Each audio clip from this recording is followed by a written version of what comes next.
يا أخي لا تشكو المذلة باكيا، فإلى متى ستظل تبكي شاكيا؟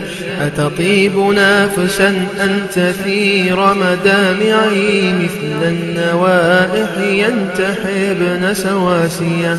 أتظن أن العز يرجعه البكاء، فالمجد صار قصائدا وأمانيا؟ قل لي بربك هل تريد نصيحتي؟ إني سألتك فاستمع لسؤالي. أوليس موتي في حياتي مرة، لم لا يكون ختامها استشهاديا؟ لما سمت نفس الشهيد مطالبا، أعلى الإله له المكانة عالية.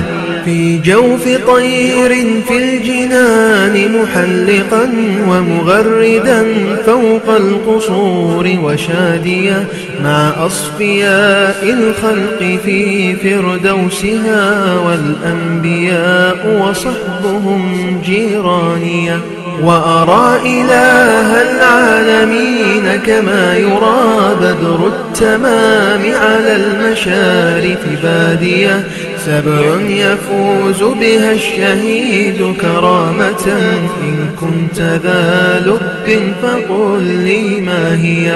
الذنب يغفر عند أول قطرة، وأرى المكانة في المنازل عالية، والقبر يؤمن هوله وعذابه، يا فرحة ومن القيامة ناجية.